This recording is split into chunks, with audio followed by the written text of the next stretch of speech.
සුබම සුබ දවසක්. පුපුරන්නේ නැතුව මේ වගේ ලස්සනට බෝල කට්ලට් ටිකක් හදමුද? අද මේ රෙසිපි එක කට්ලට් 100කට.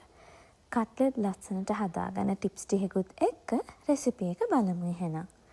මුලින්ම අල ටික තම්බ ගමු. මෙතන අල කිලෝ 1යි ග්‍රෑම් 300ක් තියෙනවා. පළවෙනි ටිප් එක. අල තැම්බිලා ඉවර වුණාම ඉක්මනින් වතුර අයින් කරලා අල ටික වෙන භාජනයකට දාගන්න. අලවල වතුර ගතිය වැඩි වුණාම කට්ලට් පුපුරන්න ඉඩ තියෙනවා.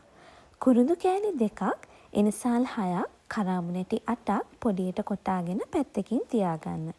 සුදු ලුණු බික් 7ක්, ලොකු ඉඟුරු කෑල්ලක්, පොඩියට කපපු අමු මිරිස් 20කුත් පේස්ට් එකක් වගේ වෙනකන් කොටා ගන්න. ලොකු ලුණු ගෙඩි 2ක් මෙන්න මේ වගේ පොඩියට කපා ගන්න.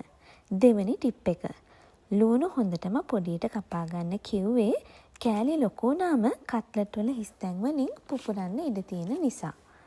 රම්පේ කරපිංචත් හොඳටම පොඩි වෙන්න කපා ගන්න. තුන්වෙනි ටිප් එක. කට්ලට් බෝල කරගන්න වෙලාවට මම සාමාන්‍යයෙන් කරපිංච රම්පේ ටික ඉවත් කර ගන්නවා. මොකද ඒකත් නැත්තම් පුපුරන්න ඉඩ තියෙන නිසා. ග්‍රෑම් 340 සැමන් ටින් 3කුත් අරගෙන වතුර අයින් කරලා සැමන් වල කළු පාට සම කෑල්ලත් අයින් කරලා පොඩි කරගන්න.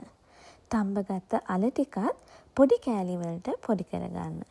දැන් ටිකක් ලොකු පෑන් එකක් අරගෙන තෙල් මේස හැඳි 3ක් දාලා කරපිංච රම්පේ එකතු කරලා බෙදගන්න. කරපිංච රම්පේ බෙදෙන සුවඳ එනකොට ලුණු ටිකත් එකතු කරලා හොඳට බෙදගන්න. දැන් කොටාගත්ත සුදු ලුණු ඉඟුරු අමු මිරිස් පේස්ට් එකත් එකතු කරලා බෙදගන්න. ඒ වගේම කොටාගත්ත කුරුඳු එනසාල් කරාබු නැටි ටිකත් එකතු කරලා බෙදගන්න. කෑලි මිරිස් මේස හැඳි 3ක්, ගම් මිරිස් කුඩු මේස හැඳි 1මාරක් එකතු කරලා කලවම් කරන්න. ඊට පස්සේ පොඩියට කඩාගත්ත සැමන් ටිකත් එකතු කරලා කලවම් කරන්න. අවශ්‍ය තරම් ලුණුයි කහ තේ හැඳි 1කුයි එකතු කරලා හොඳට මිශ්‍ර කරන්න. දැන් පොඩි කරපු අල ටිකත් එකතු කරලා කලවම් කරන්න. සාමාන්‍ය ප්‍රමාණයේ දෙහි ගෙඩියක යුෂත් එකතු කරලා ඔක්කොම හොඳට කලවම් කරලා මිශ්‍රණය ටිකක් නිවෙන්න තියන්න. දැන් කට්ලට් බෝල ටික ලස්සනට හදාගමු. 4වෙනි ටිප් එක. කිසිම paluddක් ඇති නොවන විදියට කට්ලට් බෝලේ හදාගන්න.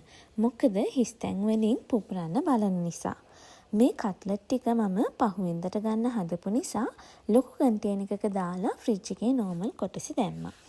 ඒ වගේම මේ කට්ලට් 100න් 20ක් තමයි මම මුලින් බෙද ගන්න යන්නේ.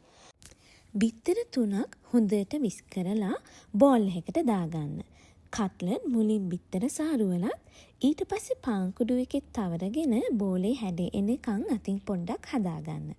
ඒ කරපු විදියටම ආයෙත් කට්ලට් බෝලේ බිත්තර සාරුවලයි පාන් කුඩුවලයි දෙවෙනි වතාවටත් බෙදගන්න. තෙල් ටික හොඳින් රත් වුණාම කට්ලට් ටික ලස්සනට බෙදගමු. 5වෙනි ටිප් එක. කට්ලට් බදිනකොට සම්පූර්ණ බෝලය තෙල් එකේ ගිල්ලෙන විදියට බෙදගන්න. 6වෙනි ටිප් එක. කට්ලට් බදිනකොට එකපාර කට්ලට් ගොඩාක් දාගෙන බදින්න එපා.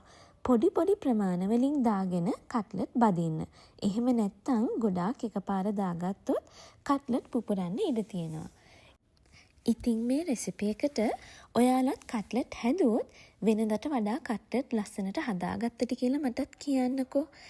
ආයෙ දවසක රස රෙසිපි එකක් හරි රස බත් එකක් හරි අරගෙන එනකන් ඔයාලා හැමෝටම සුබම වේවා.